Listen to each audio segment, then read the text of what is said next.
What are you at, ladies and gentlemen? My name is Lycos, and in this video I'm going to show you how to get to the best rune farm in Elden Ring. Now this is the fastest way that I know of to get to the rune farm, and to start out you're going to want to talk to this guy here. You're going to find him pretty much as soon as you get into the open world part of the game. He's going to be next to this grace, and you're going to want to go up and talk to him, and you're going to want to exhaust his dialogue. So all that means is you're just going to want to talk to him over and over again until he starts to repeat himself. Now the next thing that you need in order to get to this rune farm is you're going to need to beat the first couple of main bosses. So you're going to have to go through Stormvale Castle, and you're going to have to defeat this boss here, which is Godric the Grafted. This guy is an early game boss, so you can get to him pretty quickly. After you defeated Godric, you're going to want to go and meet with the Two Fingers. You're going to go to the round table, and there you're going to find a door that wasn't previously opened up, and in there you're going to find the Two Fingers. You need to do this before we move on to the next. So once we've done this, we're going to be heading to the Lake of Liurnia.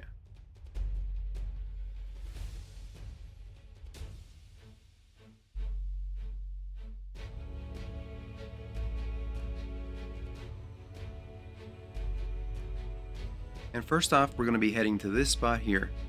Here, we're going to find the NPC that we talked to at the beginning of the game, and he's standing in front of a broken down church. This guy's name is actually White Mask Var. I think that's how you pronounce it. That's how I say it anyway. You're going to want to talk to him, and he's going to give you 5 items that you can use to invade other players. Now the way I do it to get this over as quickly as possible is I just use the item right there. It won't take long at all to get into another player's world.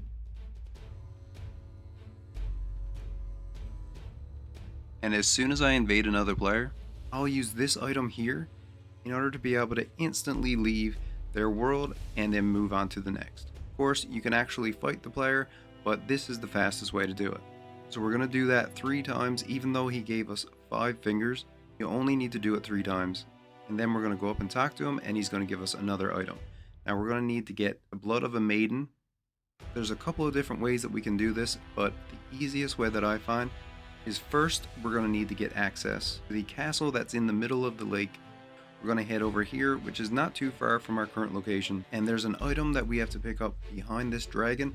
You don't actually need to kill the dragon, so you don't have to worry about that. You can actually just run in behind there and grab it. Once we have it, this will give us access to the academy. You can pretty easily run past all of the enemies here.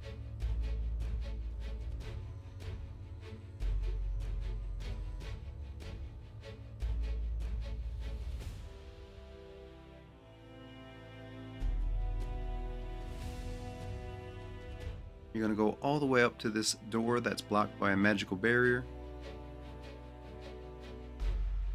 Now once we get in here, you can actually go left to go into the castle, but we're going to just head over to the right and go through here.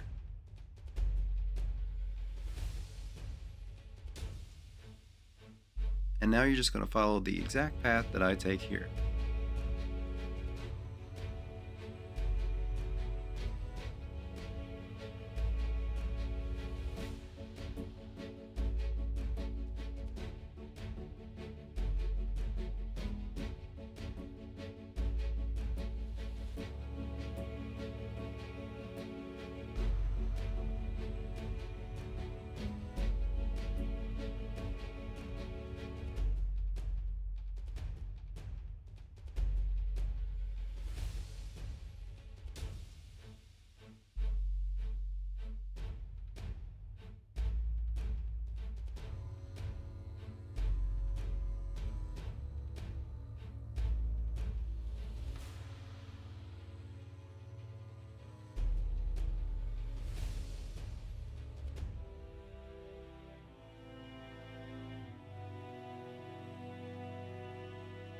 Once we get into this area, there's actually a pretty dangerous thing that's going to be affecting your character, and that's called madness. You'll notice that there's a bar just below your character. If that completely fills up, you're going to take a lot of damage. Now you're not going to die, but you're not going to want to have this happen to you too many times.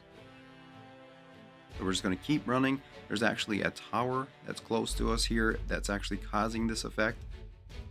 But what I like to do is just to keep running and stay in cover. We're going to run past all of the enemies that are here, and then eventually we're going to get knocked off of our mount because we're going to get invaded by an NPC. Now, you can try and take on this NPC, but I recommend that you at least run past them in order to get the item that we need.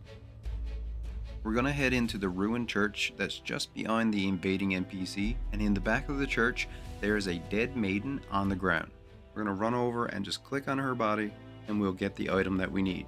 Now you can go ahead and fight the invader even though he's pretty tough, and whether we get out of there or we die to the invader, we're just going to head straight back to Var.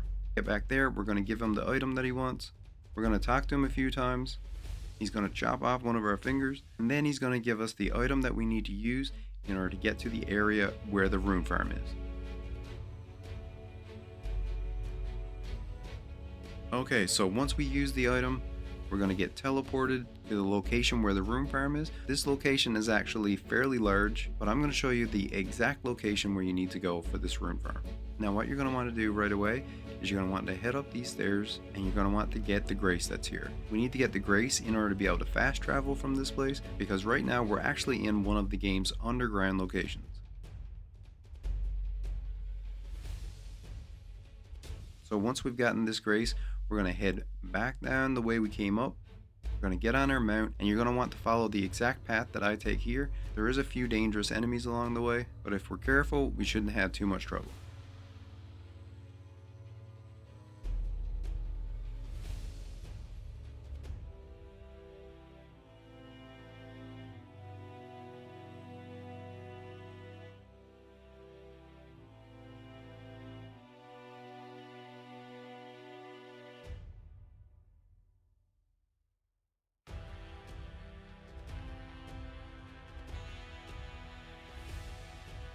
We're going to be looking for this hill that goes up through the cliff. As you're going up the hill, you'll notice that there's a bunch of enemies there. You're just going to run past them to the grace. So we're going to rest at the grace, and then we're at the rune farm. Now this is actually one of the best early game rune farms, and in my opinion, the best end game rune farm in the game. Now if you're early on in the game, the rune farm that I suggest that you do here is to be taking out this giant crow that's down over the cliff. See him down there wandering back and forth? You're going to want to have a bow and arrows, shoot the crow, and then he's just going to run straight at us and straight off the cliff. He gives a very good chunk of runes, and as soon as we get the runes, we're going to just run to the grace, rest to reset the crow. And then you just can repeat this as many times as you want. Now if you have a sorcery or if you have a weapon that can do a lot of AoE damage, there's a really crazy endgame rune farm that you can do in this location. So right here I'm actually using a sword that you can only get after you defeat the final main boss in the game, and as you can see, this does a ton of AoE damage in front of you and takes these guys out pretty quickly. Like I said, there are other AoE weapons that you can use and AoE sorceries, but this sword is definitely the best. Alright everyone, that's how you get to the best rune farm in Elden Ring. Hope you all got some useful information out of this video. Thank you all for watching, and as always, stay where you're at and I'll come where you're to. Later everyone.